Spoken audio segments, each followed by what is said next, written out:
मंगलाचरण करते हैं।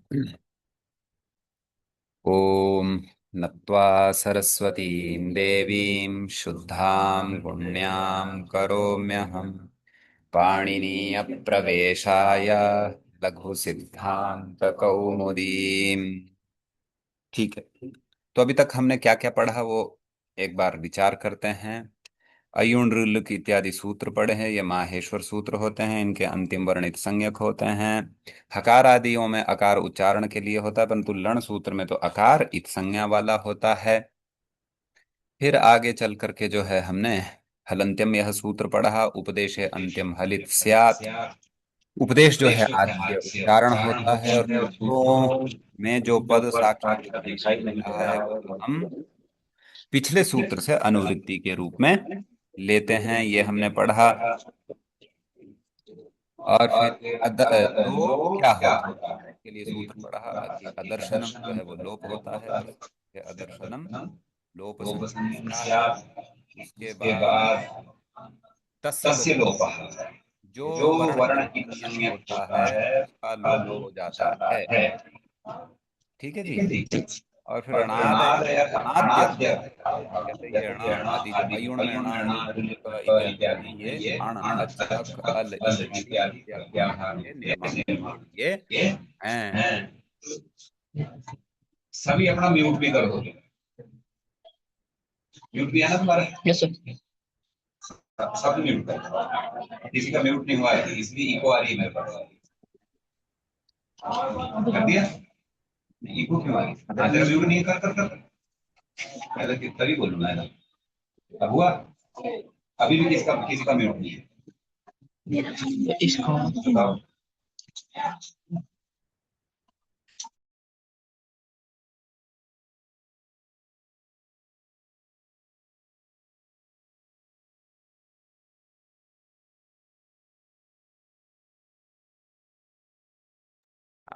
अब इको नहीं हो रही, अब म्यूट कर दिया गया। ठीक है।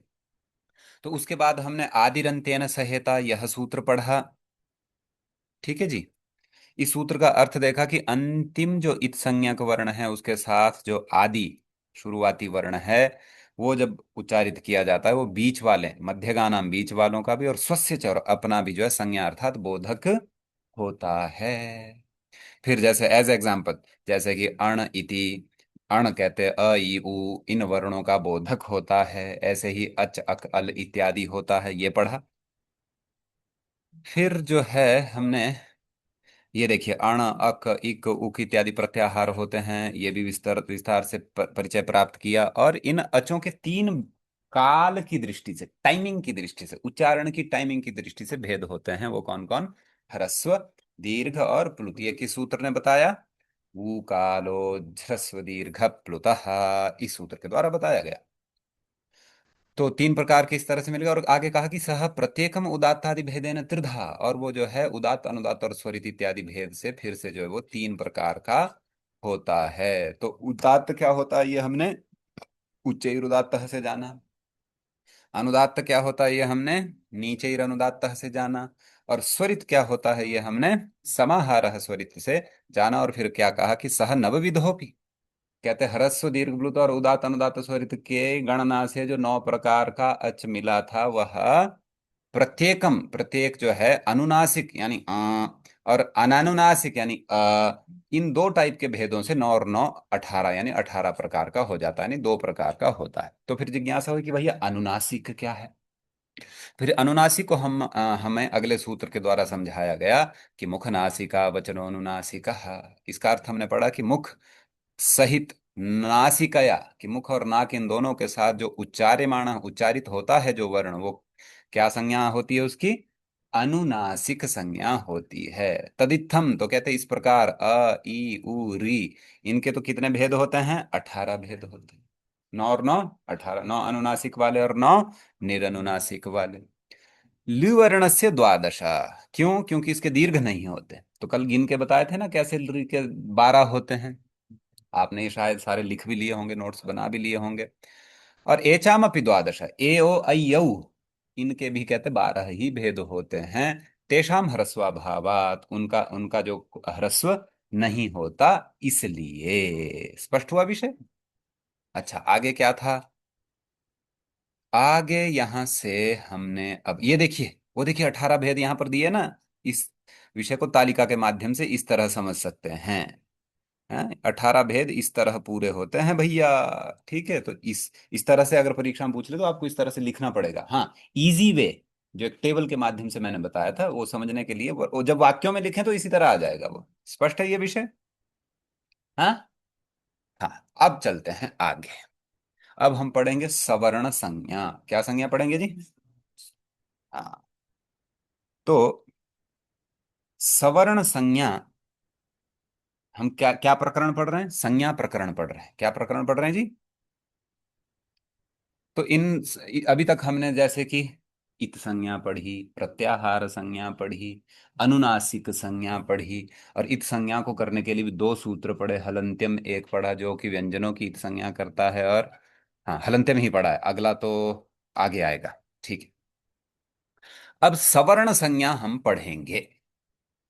सवर्ण संज्ञा को करने वाला जो सूत्र है वो अब पढ़ा जा रहा है। मैं एक बार उच्चारण करूंगा, आप उसको दो बार बोलेंगे।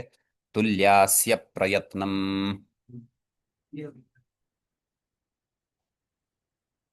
सवर्णम। तुल्यास्य प्रयत्नम सवर्णम। दो बार ढंग से बोलना भैया। तुल्यास्य प्रयत्नम सवर्णम।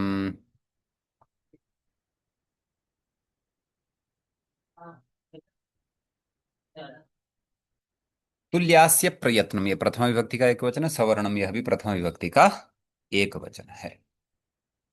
तुल्य यानी बराबर, आस्य यानी मुख और अथवा मुख में पाए जाने वाले उच्चारण स्थान, प्रयत्नम यानी आभ्यंतर प्रयत्न और बाह्य प्रयत्न आगे कहा जाएगा। सवर्णम, सवर्णम संज्ञा का नाम है। ये सूत्र के जो शब्द हैं उनसे इतना सा ही अर्थ आता है। अब हम यहां पर सूत्र का अर्थ देखेंगे। क्या कह रहे हैं? तालवादि स्थानम, तालु आदि उच्चारण स्थान होते हैं हमारे मुख में। तालु है, दंत है, कंठ है, जिह्वा है, मूर्धा है, होंठ है। ये सब उच्चारण स्थान कहलाते हैं। क्या कहलाते हैं? ये तालु आदि कुछ एक हैं जो जो मैंने अभी गिनवाए। क्या तालु आदि उच्चारण स्थानम। आभ्यंतर प्रयत्नश्च, आभ्यंतर प्रयत्न च, तोड़ के बोल रहा हूं। च का मतलब और कहते हैं आभ्यंतर प्रयत्न। कहते तालु आदि उच्चारण स्थान और आभ्यंतर प्रयत्न, इति एतद्वयम। कहते ये दो विषय। क्या विषय? एक तो तालु आदि उच्चारण स्थान और दूसरा क्या? आभ्यंतर प्रयत्न। आभ्यंतर प्रयत्न क्या होता है आगे पता चलेगा। यस्य येन तुल्यम, जो जिसके बराबर है। तन मिथ, तन तत् तत् तन अर्थात वो, मिथ अर्थात परस्पर, आपस में। वो आपस में सवर्ण संज्ञम स्यात्, उसकी आपस में क्या संज्ञा होती है? सवर्ण, स्वर्ण नहीं, सवर्ण। क्या? सवर्ण संज्ञा होती है। इसमें और सरल भाषा में बताऊं तो, आपने वर्ण पढ़े, अच पढ़े, हल पढ़े। अच यानी स्वर, हल यानी व्यंजन। तो इन वर्णों में जिन वर्णों के उच्चारण स्थान और आभ्यंतर प्रयत्न आपस में मिल रहे हैं, एक जैसे हों, उनकी आपस में क्या संज्ञा हो जाती है? सवर्ण संज्ञा। क्या संज्ञा हो जाती है? हालांकि किन किन वर्णों के क्या क्या उच्चारण स्थान है ये तो आगे बताएंगे, और किन किन वर्णों के क्या क्या आभ्यंतर प्रयत्न है ये भी आगे बताएंगे। ठीक है, तो ये विषय। अब आगे आ रही है एक वार्तिक। क्या आ रही है? वार्तिकों के लिखने वाले ऋषि अथवा मुनि कौन है? आपको बताया था। सूत्रों को किसने लिखा है? महर्षि पाणिनि जी ने।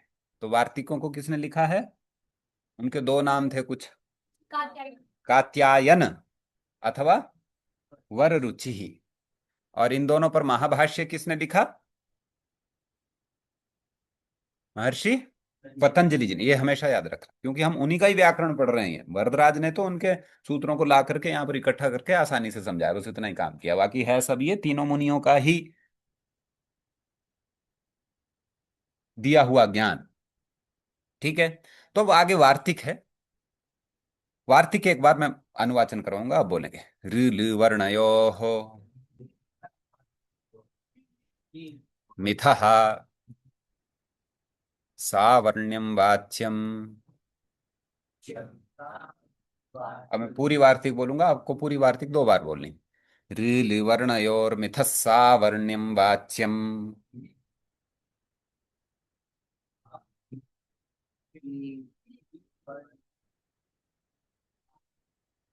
इसका अर्थ क्या है? कहते हैं री और ली, अयुण रिलिक, रिलिक में आता है री और ली, इन दोनों वर्णों की भी कहते हैं मिथः, मिथः अर्थात परस्पर, आपस में सावर्ण्यम वाच्यम, सवर्ण संज्ञा कहनी चाहिए। ठीक है, बस इतना सा इस वार्तिक में पर्याप्त। तो सवर्ण संज्ञा करने के लिए हमने एक सूत्र पढ़ा और एक वार्तिक पढ़ी। सूत्र पढ़ा तुल्यास्य प्रयतनम सवर्णम, और वार्तिक पढ़ी री ली वर्ण और मिथ सावर्ण्यम वाच्यम। यहीं से छोटे प्रश्न भी पड़ जाएंगे। री और ली की सवर्ण संज्ञा किस से होती है, तो तुल्यास्य प्रथम सवर्णम लिख दोगे तो 0 नंबर। अगर री ली वर्ण और मिथा सावर्ण्यम वाच्यम उत्तर लिखोगे तो नंबर आएगा। ठीक है जी, आगे चलेंगे। अच्छा, अभी तक तुल्यास्य प्रथम सवर्णम का सूत्र का अर्थ हमने ऊपर ऊपर से जाना है भैया। ढंग से जानने के लिए तो हमें ये जानना पड़ेगा ना कि किन किन वर्णों के उच्चारण स्थान कौन कौन है, कि नहीं। और ये भी जानना पड़ेगा कि ये आभ्यंतर प्रयत्न कौन है और किन किन वर्णों के कौन कौन आभ्यंतर प्रयत्न है, आभ्यंतर प्रयत्न होता क्या है, किस बला का नाम है। तभी ना तुल्या से प्रथम सवर्णम का अर्थ खुलेगा। वो अब आगे बताया जा रहा है। देखिए क्या लिखा है पुस्तक पर, जो मैंने यहाँ पर राउंड किया। अथ स्थानानि, कि अब जो है उच्चारण स्थानों के बारे में बताया जा रहा है। ठीक है जी, ये वही स्थान है जो तुला से प्रथम स्वर्ण के अर्थ में क्या कहा, कि तालु आदि उच्चारण स्थान। तो अब देखो, अकुह विसर्जनीयानाम कंठः, बोलो 2 बार।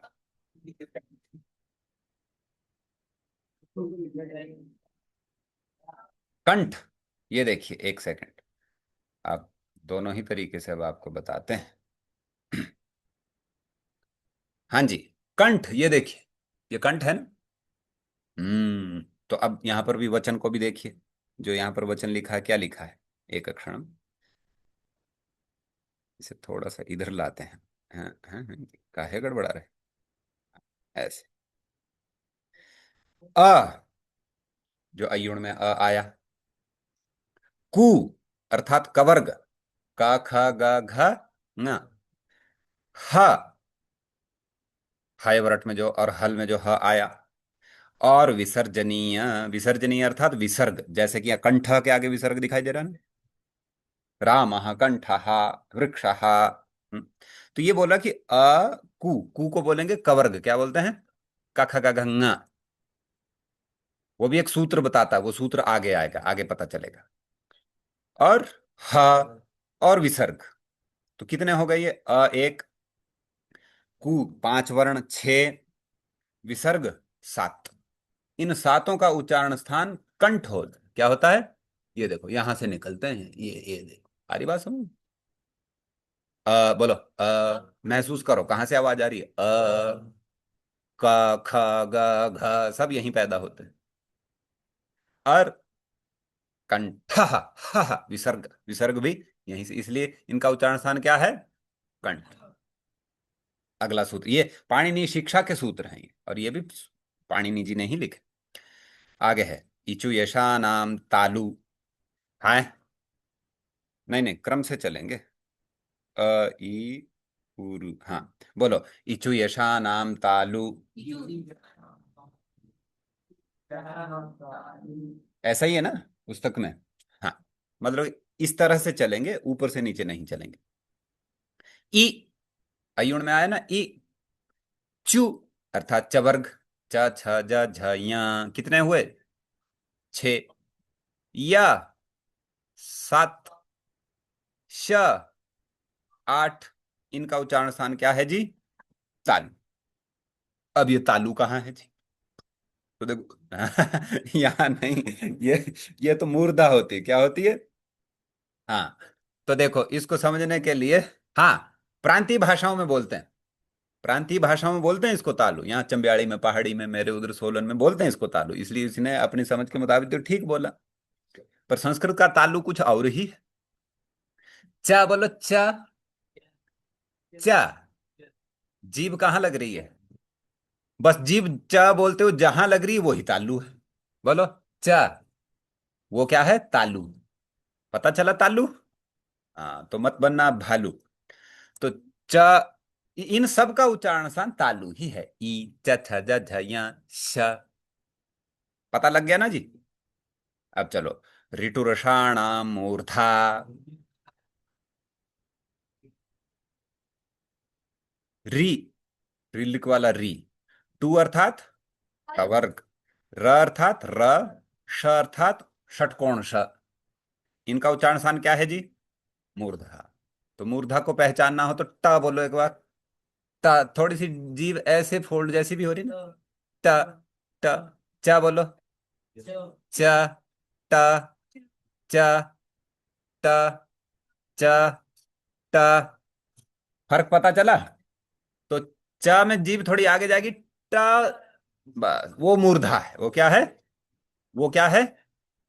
मूर्धा है। तो इन सभी का उच्चारण स्थान मूर्धा है। री, ट, ठ, ड, ढ, ण, छ, र, सात, श, आठ, इनका उच्चारण स्थान।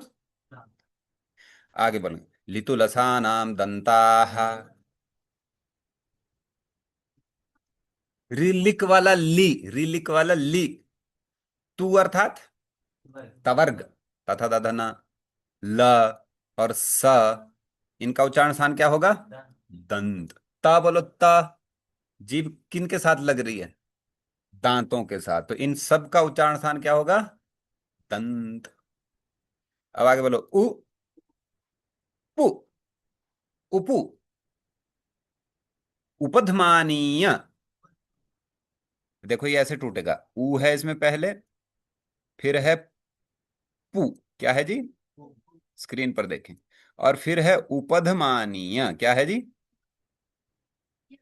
उपधमानीय। अब ये पू में जो ऊ है और उपधमानीय का जो ऊ है, इसको संधि हो जाती है और इसको बड़ा ऊ बन जाता है। क्या बन जाता है? यही यहां पर सुनाई दे रहा है। हरी बात समझ में? जब तोड़ेंगे इनको तो इसमें पहला वर्ण है उ, दूसरा है पू, पू अर्थात पवर्ग, पू अर्थात। और उपधमानीय, आगे जाकर के हमें पता चलेगा उपधमानीय ऐसा एक वर्ण होता है। देखो, ऐसा और ऐसा, दिखाई दिया? इसे उपधमानीय कहते हैं। ठीक है, आगे पता चलेगा। तो उ एक, पू प फ ब भ म छ, उपधमानीय सात, इनका उच्चारण स्थान क्या है जी? ओष्ठ, दोनों होंठ। प बोलो, प। किनका यूज हो रहा है प बोलने में? होंठों का। तो इनका उच्चारण स्थान क्या हुआ? ओष्ठ ही। अब चलो जी, यम गणना नाम नासिका चा।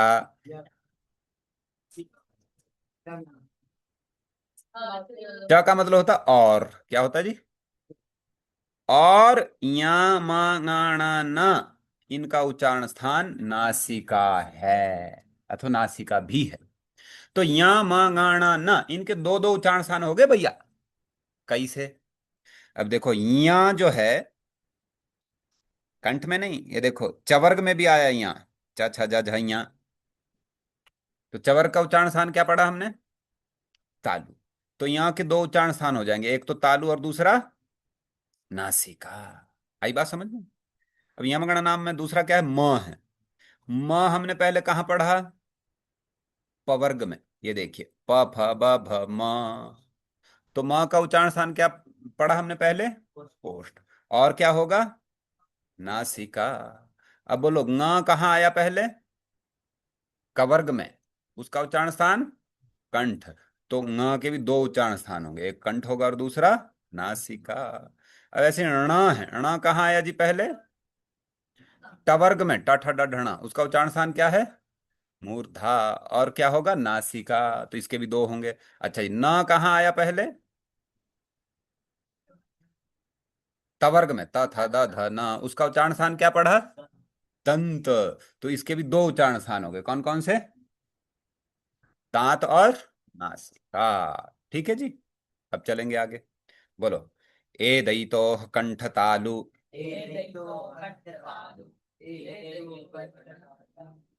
इसको तोड़ के लिखेंगे तो ये बनेगा एत और ऐत।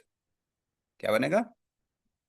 एत और ऐत। जब इसे मिला के लिखेंगे तो इस त को हो जाता है द, तो मिला के हो जाएगा ए दई तो। ए दई तो एत का मतलब है ए, क्या है? त का यहां पर कोई मतलब नहीं। त का क्या मतलब होता है आगे पता चलेगा। ऐत का अर्थ है यहां पर सिर्फ ऐ। क्या है? ऐ। त का भी, त की भी यहां पर गिनती नहीं होती। ये एक तरह से आप इत संज्ञा की तरह समझ लो इसको। ठीक है, वैसे इत संज्ञा है नहीं, पर उसके तुल्य अथवा उसके बराबर समझ। तो क्या बोल रहे हैं? ए और ऐ का कहते दो उच्चारण स्थान होते हैं, एक कंठ है और एक तालु है। आया जी बात, आई बात समझ में? अब आगे चलो। ओ दौतो कंठोष्ठम। जैसे यहां पर ए दई तो से ए और ऐ समझा है, ऐसे ही ओ दऊ तो से यहां पर दो वर्ण समझने, एक ओ और दूसरा औ। ठीक है जी। तो इन दोनों के भी उच्चारण स्थान क्या होंगे? कंठ और ओष्ठम, दो दो उच्चारण स्थान। वकारस्य दंतोष्ठम। बोलो। वह बोलो। वह। थोड़ा सा दांत भी टच हो रहा है, थोड़ा सा होंठ भी टच हो रहा है, तो दांत और होठ दोनों ही इसके उच्चारण स्थान हुए। जिह्वा मूलीयस्य जिह्वा मूलीयम। जिह्वा मूलीय। हाँ, जिह्वा मूलीय क्या होता है ये भी आगे आएगा। ये देखने में उपदमानीय की तरह ही है ऐसा। ये देखो, ये और ये सेम है, ये आगे आएगा। आगे ग्रंथकार इसको बताएंगे, आगे लिख करके भी बताएंगे ग्रंथकार। इसका उच्चारण स्थान होता है जिह्वा मूलीय। क्या होता है? फर्ज करो ये हमारी जीभ है, क्या है? और ये जीभ का अगला भाग है, ये जीभ का बीच वाला भाग है, और ये जीभ का मूल, यानी जहां से जीभ स्टार्ट ही होती है, यहां गले से थोड़ी ऊपर जैसे से है। तो जीफा मूल्य यहां से उच्चारित होता है। इसका उच्चारण प्रकार आगे बताएंगे। फिलहाल अभी याद रखना कि जीफा मूलीय वर्ण का उच्चारण स्थान क्या होगा? जिफा मूलम। क्या होगा? अच्छा, अब बचा अनुस्वार, जो बिंदी जैसे ये देखो नाम पर अनुस्वार है ना ऊपर, अकुह विसर्जनीय नाम। नासिका अनुस्वार से, अनुस्वार का उच्चारण स्थान ये है, क्या है? नाक। बस, ये उच्चारण स्थान होगा। और ये पूरा जो है आपको ससूत्र याद होना चाहिए, यहीं से ही 3-4 नंबर के प्रश्न पढ़ सकते हैं। फलाने वर्ण का उच्चारण स्थान क्या है, फलाने का क्या है, कुछ भी पूछ सकता है परीक्षक वाला। विषय स्पष्ट हुआ? अब चलेंगे आगे। अब तुल्यास्य प्रथम सवर्णम में जो दो विषय कहे, क्या कहे? एक तो कहा कि भैया जिनके तालु आदि उच्चारण स्थान एक जैसे हों, और दूसरा विषय क्या कहा वहां पर? और क्या एक जैसा होना चाहिए? देखो भैया जाके सूत्र देखो। एक तो तालु आदि उच्चारण स्थान एक जैसे होने चाहिए, और आभ्यंतर प्रयत्न, और दूसरे आभ्यंतर प्रयत्न एक जैसे होने चाहिए। तो उच्चारण स्थान तो पता चल गए। अब बता रहे हैं कि आभ्यंतर प्रयत्न कौन है और किस किस वर्ण के कौन कौन आभ्यंतर प्रयत्न होते हैं। तो देखिए, पुस्तक देखिए आगे क्या लिखा है ऊपर। अथ प्रयत्न। हाँ बोलो। यत्नो द्विधा। कहते यत्न जो है वो दो प्रकार का होता है। यत्न से तात्पर्य यहां पर प्रयत्न ही है। इसको सुन करके, यत्न शब्द को सुन करके भ्रमित मत हो जाना, ये प्रयत्न ही है। क्या है? ये कहते दो प्रकार का होता है। कितने प्रकार का होता है? आभ्यंतरो बाह्यश्च। एक प्रयत्न होते हैं आभ्यंतर प्रयत्न, कैसे होते हैं? और एक होते हैं बाह्य प्रयत्न। यत्न कितने प्रकार का है, कदाचित ऐसा ही पूछ ले परीक्षा में तो लिखना होगा। यत्न दो प्रकार का होता है, एक आभ्यंतर होता है और एक बाह्य होता है। आ रही बात समझ? तो जो पहला है आद्य, आद्य का मतलब पहला, क्या मतलब है? हाँ, आद्य पंचधा, पंचधा का मतलब पांच प्रकार का। कहते जो आद्य है, पहला है, वो पांच प्रकार का होता है। आ रही बात समझ में? तो पांच प्रकार कौन कौन से हैं? पहला है देखिए स्पृष्ट, बोलो। ईषत् स्पृष्ट, मैं तोड़ के बुलवा रहा हूं, तुम्हें याद रखना है। ईषद विवृत,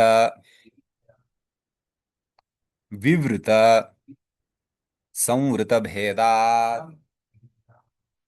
मतलब कि ये पांच भेद होते हैं आभ्यंतर प्रयत्न के। एक पहला है स्पृष्ट, दूसरा है ईषद स्पृष्ट, तीसरा है ईषद विवृत, चौथा है विवृत और पांचवा है संवृत। आई बात समझ? अब ये पांच जो आभ्यंतर प्रयत्न कहे हैं, ये किन किन वर्णों के होते हैं, ये बता रहे हैं आगे। तो देखिए, तत्र स्पृष्टम प्रयत्नम स्पर्शानाम, बोलो। इसका अर्थ समझे। कहते जो स्पृष्ट नाम का प्रयत्न है, वो स्पर्श वर्णों का होता है। किनका होता है? स्पर्श वर्ण होते हैं क ख ग से लेकर के प फ ब भ म तक 25। जितने भी वर्ग के वर्ण होते हैं 25, वो स्पर्श वर्ण होते हैं। ये भी ग्रंथकार आगे बताएंगे, फिर भी लिखना हो तो लिख सकते हो आप। स्पष्ट हुआ विषय? अब दूसरा, पहला तो हो गया स्पृष्ट। दूसरा अभ्यंतर प्रयत्न क्या कहा? ईशत स्पृष्ट। क्या कहा? अच्छा, अब आगे बोल रहे हैं कि ईशत स्पृष्ट किन वर्णों का आभ्यंतर प्रयत्न होता है। तो देखिए, ईशत स्पृष्टम अंतस्थानाम, बोलो। इसका अर्थ क्या है? कहते जो दूसरा आभ्यंतर प्रयत्न है ईशत स्पृष्टम, वो आभ्यंतर प्रयत्न अंतस्थ वर्णों का होता है। किनका होता है जी? और य र ल व ये अंतस्थ वर्ण होते हैं, ये आगे बताएंगे कौन वर्ण अंतस्थ होते हैं। य र ल व अंतस्था। अब आगे देखिए, ईषद विवृतम ऊष्मणाम, बोलो। अर्थात ये जो तीसरा अभ्यंतर प्रयत्न पढ़ा है ना, ईषद विवृतम, हाँ? ईषद स्पृष्ट हो गया ना, स्पृष्ट हो गया, ईषद स्पृष्ट हो गया, ईषद विवृतम। हाँ, ये पूरा राउंड नहीं करना था, हाँ इतना ही। ये देखिए, ईषद विवृतम, ये जो तीसरा अभ्यंतर प्रयत्न है, ये ऊष्म वर्णों का है। किनका है जी? और ऊष्म वर्ण कौन होते हैं? श, श, स, ह, ये ऊष्म वर्ण होते हैं। ये हम आगे ग्रंथकार बताएंगे हमारे को। अब चौथे पर आ जाओ। चौथा है विवृत। क्या है आभ्यंतर प्रयत्न चौथा? विवृत। इसके बारे में कह रहे हैं आगे, विवृतम स्वराणाम। कहते जितने भी स्वर हैं, अच प्रत्याहार में स्वर पड़े ना, अ, यु, ऋ, ल, ए, ओ, यू, ठीक है जी, उनका अभ्यंतर प्रयत्न क्या है? क्या है? चौथा अभ्यंतर प्रयत्न क्या पढ़ रहे हैं हम? विवृत है। विवृत आभ्यंतर प्रयत्न किन वर्णों का है? स्वरों का है। किनका है? अच्छा जी, अब पांचवा रहा। पांचवा क्या है जी? संवृतम। उसके बारे में आगे बोल रहे हैं क्या? ह्रस्वस्य अवर्णस्य प्रयोगे संवृतम। बहुत प्रकार का होता है ना, एक छोटा जिसको हमने ह्रस्व पढ़ा, एक बड़ा जिसे हमने दीर्घ पढ़ा, एक जिसे हमने हमने प्लुत पढ़ा। तो बोल रहे हैं जो ह्रस्व अवर्ण है, उसका अभ्यंतर प्रयत्न क्या होगा? संवृत। क्या होगा? संवृत। मतलब कि जब को हम मुख से उच्चारित करेंगे तो वो संवृत होगा। आगे कह रहे हैं देखो, प्रक्रिया दशायाम तु विवृतमेवा, बोलो। इसका अर्थ है कि जब हम आगे संधि कार्य करेंगे सूत्रों के द्वारा, जैसे दैत्य प्लस अरि ही क्या बनता है? दैत्यारि ही। संधियां पढ़ी ना 10वीं तक। श्री प्लस ईशः क्या बनता है? श्रीशः। विद्या प्लस आलय क्या बनता है? विद्यालय। तो ऐसा ऐसा जब हम आगे पढ़ेंगे तो जब संधियां करेंगे तो ये ह्रस्व अ जो है वो विवृत माना जाएगा। क्या माना जाएगा? विवृत। केवल प्रयोग है, यानी जब मुंह से उच्चारण जब इसका हम कर रहे हैं तो इसका ह्रस्व ही संवृत ही आभ्यंतर प्रयत्न रहेगा। तो परीक्षा में पूछ लेंगे कि ह्रस्व अवर्ण का आभ्यंतर प्रयत्न क्या है, तो तुम्हें जल्दी से लिखना होगा संवृत, प्रयोग की दशा में संवृत। एक क्षण। और यदि परीक्षा में ऐसा पूछ लेंगे कि विवृत कब होता है, तो उत्तर लिखना होगा प्रक्रिया की अवस्था में विवृत होता है। ठीक है, बाकी किसी भी वर्ण का कोई भी आभ्यंतर प्रश्न परीक्षा में पूछा जा सकता है। स्पष्ट हुआ विषय? अब ये तो थे जी 5 प्रकार के आभ्यंतर प्रयत्न जो हमने पढ़े। अब प्रयत्न तो 2 प्रकार के ना, एक आभ्यंतर प्रयत्न और एक बाह्य प्रयत्न। आभ्यंतरों के भी 5 प्रकार पढ़े। अब बाह्य प्रयत्न भी है, कौन है? वो 11 प्रकार के हैं। कितने? ये देखिए, बाह्य प्रयत्नास्त्वेकादशधा। बोलो कि बाह्य प्रयत्न जो है वो एकादश, एकादश बोलते हैं संस्कृत में 11 को। 11 प्रकार के होते हैं बाह्य प्रयत्न। तो देखिए, पहला है, बोलो, विवारः। दूसरा संवारः। तीसरा श्वासः। चौथा नादः। पांचवा घोषः। छठा अघोषः।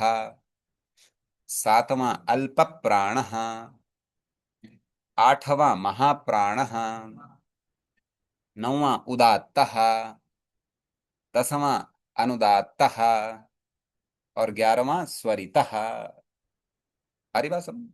ये 11 प्रकार के बाह्य प्रयत्न हैं। अब किन किन वर्णों के कौन कौन बाह्य प्रयत्न होते हैं जी? यहां पर भी वही बात है। तो बोल रहे हैं, देखो, खरो खरो विवाराः श्वासाः अघोषाश्च। बोलो, इसका अर्थ क्या है? कहते खर प्रत्याहार में जो वर्ण आते हैं उनके विवार, श्वास और अघोष, ये बाह्य प्रयत्न होते हैं। इनका चौथा भी एक बाह्य प्रयत्न होता है, वो आगे बताएंगे। स्पष्ट हुआ? खर प्रत्याहार में कौन कौन से वर्ण आते हैं ये तो मालूम है ना? हरिओम, मालूम है ना? कहां से शुरू होता है खर प्रत्याहार? किस सूत्र से शुरू होता है? हैं जो खा फा छा ठा था चा टा था, और कहां तक चलेगा? हैं? खर, र सुनाई दे रहा अंत में? शश सर। तो खा फा छा ठा था चा टा ता का पा शा शा सा, 13 वर्ण आए इसमें। आ रही बात समझ में? तो ऐसे टिप्स पर होने चाहिए प्राण प्रत्याहार तुम्हारे, अगर आगे व्याकरण ढंग से चलाना है, अन्यथा गड़बड़ हो जाएगी। तो इस खर प्रत्याहार में जितने वर्ण होते हैं उनके आभ्यंतर प्रयत्न विवार, श्वास और अघोष होते हैं। आई बात समझ? हैं? आगे देखो, आगे पंक्ति पढ़ रहा हूं। हसः संवाराः नादाः नादाः घोषाश्च।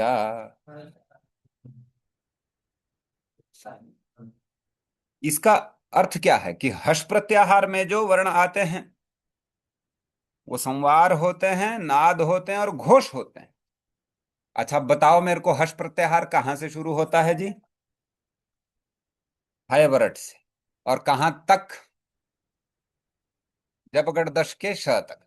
ह या व रा ला ञ मा ङाणा न झ भ घ ढ ध ज ब ग ड द। कितने वर्ण आए इसमें? 16 और 4 20। तो ऐसे गिनने, ये तो चल तुम अभी तो पुस्तक पर इधर उधर देख रहे हो, पर ये ऐसे बात आगे नहीं चलेगी, पिछड़ जाओगे तुम। इसलिए तुम्हारे को क्या बोला था कि अयुण रुल होंगे यो छह वर्ण ञ मा ङाणा नम झ भई घ ढ ध ज ब ग ड द घ भ झ ठ थ च ट द क पै श सर हल। ऐसे ये याद होने चाहिए, ये बोला था ना, तो तभी आगे बात बनेगी। तो हर्ष प्रत्याहार में जो वर्ण आते हैं उनके आभ्यंतर बाह्य प्रयत्न कौन है? संवार, नाद और घोष। ठीक है जी। तो देखो, विवार, श्वास, नाद। अब ये 1 2 3 4 5 6 कवर हो गए, बचे कितने?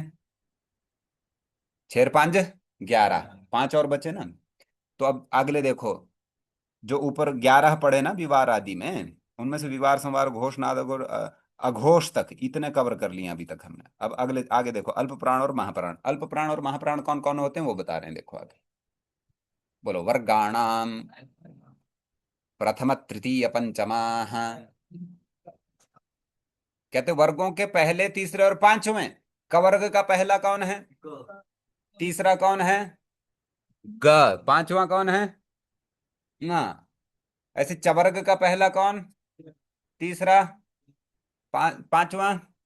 ऐसे ही हरेक वर्गों के कहते हैं वर्ग के पहले, तीसरे और पांचवें। और यण प्रत्याहार में जो वर्ण आते हैं, यण प्रत्याहार में कितने वर्ण आवे हैं जी, गिन के बताओ। यण चार, कौन कौन से? मारखाणी है। य व र ल। हाँ, या वरट के य से शुरू होता है। हरी बात समझ में? हाँ, ञम ञ, हैं? ञण नहीं पूछा मैंने, यण पूछा, य। चाचा चाचा ञ नहीं, य य। हरी बात समझ? तो कितने वर्ण आए? चार। तो कहते वर्गों के, देखो पुस्तक देखो, वर्गों के प्रथम, तृतीय और पंचम तथा यण प्रत्याहार में जो वर्ण आते हैं वो कौन है? अल्प प्राण। क्या है जी? और प्रथम, तृतीय, पंचम को छोड़ करके वर्गों के कौन कौन से वर्ण बचे? है कौन कौन से नंबर के वो? दूसरे और वो। और यणों को छोड़ करके कौन से बचे? बचे शर। श, श, स, ह। ये सभी महाप्राण कैसे हैं? महाप्राण। आ रही बात समझ? तो एक एक वर्ण के चार चार बाह्य प्रयत्न होंगे भैया, एक एक व्यंजन के। जैसे उदाहरण के लिए ख ले लो, इस पंक्ति में आ जाओ, खर में ख ले लो। तो खर के ये तीन तो होंगे ही, कौन? विवार, श्वास, अघोष, और चौथा महाप्राण। अरे बात समझ? ऐसे ही इनमें जो जो अल्प प्राण होगा उसके साथ अल्प प्राण जुड़ जाएगा, जो जो महाप्राण होगा उसके साथ महाप्राण चौथा भी जुड़ जाएगा। ठीक है, हुए आठ हो गए। अब बचे कौन? उदात्त, अनुदात्त और स्वरित।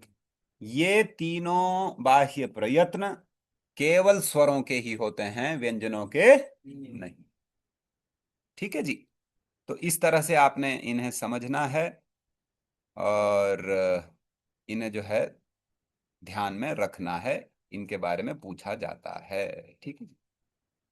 आगे भी वही बता रहे हैं सरलता से, ये देखो। वर्गाणाम द्वितीय चतुर्थौ शलश्च महाप्राणाः। यह भी मैंने बोला कि वर्ग, जो आपने भी बोला ना, इसका उत्तर क्या? बोलो एक बार, वर्गाणाम द्वितीय चतुर्थौ शलश्च महाप्राणाः। कहते वर्गों के दूसरे और चौथे और शल प्रत्याहार के जो वर्ण है वो क्या कहलाएं? महाप्राण। आगे देखो, अब जो पहले बोला था कि स्पृष्ट वर्ण स्पर्श वर्णों के होते हैं, स्पृष्ट नाम का अभ्यंतर प्रत्यय स्पर्शों का होता है, जो मैंने वही याद दिला दिया, तो उसको स्पष्टता के लिए आगे यहां भी कह रहे हैं। कादयो मा वसाना स्पर्शाः। बोलो, इसका अर्थ क्या है? कि क ख ग घ ng से लेकर के म प फ ब भ म तक जो वर्ण है वो क्या कहलाते हैं? स्पर्श। इनका अभ्यंतर प्रथम पहले पढ़ लिया कि क्या होता है, स्पृष्ट। यणः अंतस्थाः। और य व र ल, ये जो चार वर्ण है कैसे कहलाते हैं? अंतस्थ कहलाते हैं। शल ऊष्माणः। बोलो, शल प्रत्याहार में श, श, स, ह, ये जो वर्ण आते हैं ये ऊष्म वर्ण कहलाते हैं। और ऊष्म वर्णों का अभ्यंतर प्रथम कौन होता है? पहले पढ़ लिया है। अचस्वराः। और जो अच प्रत्याहार में वर्ण आते हैं वो क्या कहलाते हैं? स्वर कहलाते हैं। अब देखो, पहले जीवा मूल्य और उपदमानी आया था ना। अब देखो, जीवा मूल्य ऐसे लिखते हैं, मैंने बताया था ना वहां पर। और ये हमेशा क से और ख से पहले ही आता है, दिखाई दे रहा है ना चिन्ह किताब में। ऐसे देखो, इस तरह से आधा आधा, इसको अर्ध विसर्ग कहते हैं। क्या कहते हैं? ये देखो, इसका इसका उच्चारण ऐसे होगा, आह का आह का। बोलो, आह का आह का। मतलब एक होता है ना पूरा विसर्ग, और एक होता है आधा विसर्ग। क्या होता है? विसर्ग को आधा कर दो तो उसका उच्चारण ऐसे होगा, अह क अह क। इति कखाभ्याम। कहते क और ख से प्राक, प्राक अर्थात पहले, क और ख से पहले अर्ध विसर्ग सदृशः, ये आधे विसर्ग की तरह जो ये चिन्ह विशेष दिखाई दे रहा है, ये क्या कहलाता है? जिह्वा मूली। और ऐसे ही देखो, अफ प अफ फ, इति पफाभ्याम प्राक। अर्ध विसर्ग सदृशः। कहते प और फ से पहले ये जो आधी विसर्ग की तरह दिखाई दे रहा है, ये क्या है? उपध्मानीय। क्या है? और देखो अनुस्वार, बोल देख, ये बोलो, अंग अह इत्यचः परौ। कहते अंग और अह, ये अच यानी स्वर से परे आकर के ठहरते हैं, और इन्हें क्रमशः क्या कहते हैं? अनुस्वार विसर्गौ। मतलब अनुस्वार ऐसे एक बिंदु के रूप में दिखाई देगा ऊपर, और किसी भी स्वर से परे ऐसे दो बिंदु टाइप जो लगाए हैं, ये इस तरह से जो दिखाई देगा वो क्या है? विसर्ग है। आ रही बात समझ में? विषय स्पष्ट हुआ? अब कल हम अगला सूत्र आगे पढ़ेंगे। अणुदित सवर्ण से चा प्रत्ययः। आज का पाठ इतना ही पर्याप्त है, आज का पाठ यहीं रोका जाता है। तो मंगलाचरण करेंगे। नत्वा सरस्वतीं देवीं शुद्धां पुण्यां करोम्यहम् पाणिनीय प्रवेशाय लघु सिद्धांत कौमुदी। सभी का दिन शुभ हो। सर्वेभ्यः नमस्कारः।